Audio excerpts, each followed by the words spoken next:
When I was young, my grandmother used to tell me stories of her youth. When I was about the age of 14, she told me about her and my grandfather's time in a Polish city by the name of Bedzin. She described Bedzin as a quaint city. It had been where she had first met my grandfather, where they married, and where they planned to live for the rest of their days. Their aspirations of a normal life were abruptly crushed in September of 1939, when Hitler's armies invaded.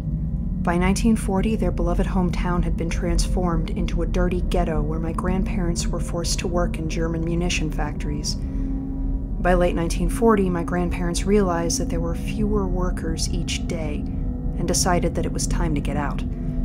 As soon as they had the chance, they joined about 6 others going into hiding. They were welcomed into a local library where many others were supposedly hiding. The library had an attic where my grandparents believed some were hiding, but they were told that they would be staying in the basement with the other 6.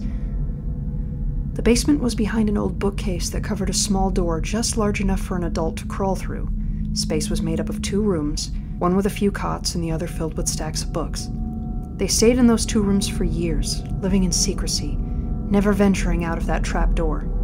The librarian delivered food and water every night, along with new books. They lived in relative peace for those few years, save for the occasional clamor of the war above seeping through the thin wood over their heads. Eventually, the war caught up with them.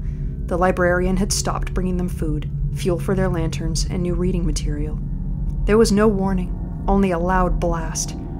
An earthquake-like shaking, the sound of shattering glass and falling rubble. They had begun to ration what little food they had left, though the librarian had always brought them enough provisions to last them until the next night when he would return. After a day in the 2-bedroom basement, the food had begun to run out, and they decided that they would rather face the Nazis than stay down there and starve. They had tried the door, but it was stuck. They didn't know whether it had been the bookcase still in front of it, or if the building had collapsed and the rubble blocked the door. But when they couldn't open or knock down the door, some of their group began to panic. Eventually, they all returned to their cots, dejected and without hope, wondering whether they would ever get out of that basement. Their savior had become their damnation, and they had no way out. After about 2 days, the roof had begun to leak. The water was fetid and brown, but they had no other choice than to drink from the seemingly unending stream. The water kept them alive, but it also gave those who drank it a sort of symptoms of some kind of sickness. As they drank, my grandparents showed some concern. They had tried to convince the others to wait until they had filtered it and boiled it from the heat of the lantern, but they had been so thirsty that they disregarded her warnings and drank straight from the leak. As my grandparents cleansed their water, the others became anxious, confused, and agitated, constantly scratching at an itch that seemed to never cease and enveloped their entire bodies. They had drunk the water for 2 days, and the others' symptoms had grown worse and worse over that short period of time. It was on the 3rd day that the others had grown too hungry. One of the others, a young woman of about 20 by the name of Celia, had pounced on an old woman named Agatha. Almost instantaneously, the others had joined in and pounced on the poor old woman. They tore into her with teeth and nails, biting into her jugular and spraying blood onto the floor all around them. My grandfather had grabbed my grandmother and pulled her into the next room that was filled with books and a single cot that they had moved shortly after they first arrived. Knowing that they would eventually lose interest in the old woman, my grandfather began stacking the books against the door. Within 10 minutes, hundreds of books that they had accumulated over the years were stacked against the door, and what happened finally sunk in. My grandfather held my grandmother as she wept, tried to console her, though he had no idea how. He had been just as frightened as she was, had no idea how he would get them out of this. The sickening slurping and crunching of bones had ceased as suddenly as it had begun, leaving only the sound of my grandmother's weeping and the sound of aimless footsteps from the other room. All of a sudden they stopped. My grandmother's sobbing ceased as she pulled her head away from my grandfather's chest, as they listened anxiously for the footsteps to continue.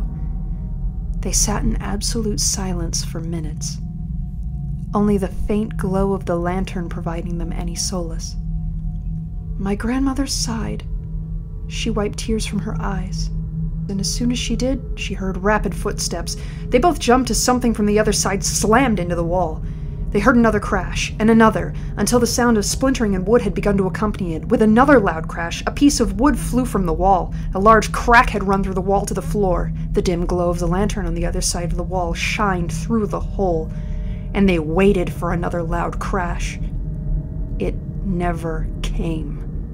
After what felt like hours of sitting and waiting for another crash, my grandmother decided to stand and approach the hole in the wall. It was only big enough to fit a finger through, gave a partial view of the next room. As she peered through, she saw a mass of bodies lying near each other, their chest rising and falling. She looked down and saw another, lying on the ground with an indentation in its head and a small river of red coming from its now closed eyes. It was Celia. She had caved her head in, charging at the wall.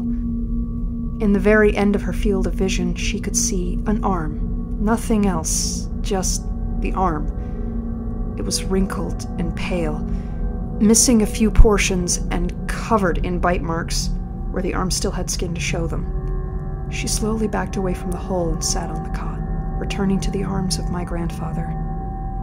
That night he put out the lantern in their room, wanting to conserve their fuel for as long as possible. Through the hole in the wall, she could see the faint glow of the other room's lantern, stood up, looked through the hole once again, and saw nothing different. The others were still sleeping in a large pile, and the two bodies were untouched.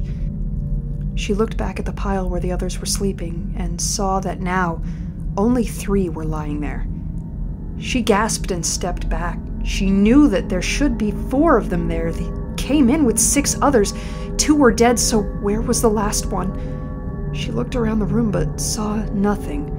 The lantern began to flicker as its glow began to die, but she continued to study the room as the lantern gave off its final seconds of light. She saw a shadow in the corner standing, staring at her. She watched the shadow until the lantern went out a few seconds later.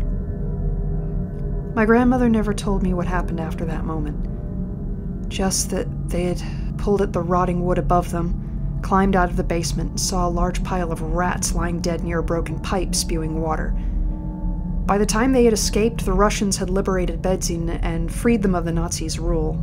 My grandmother couldn't see her hometown in the same light after she had escaped the basement, so she and my grandfather bought a house in a small village in Bosnia. That's where they raised my mother and where my mother raised me.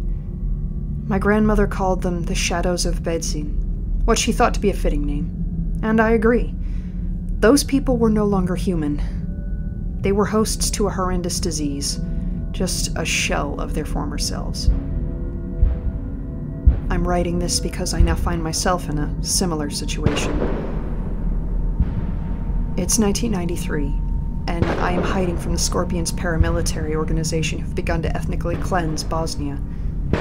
I'm hiding with 8 others, and 20 minutes before I started writing this, we heard the large explosion, followed by the sound of an earthquake, accompanied by the sound of rubble sliding and glass shattering.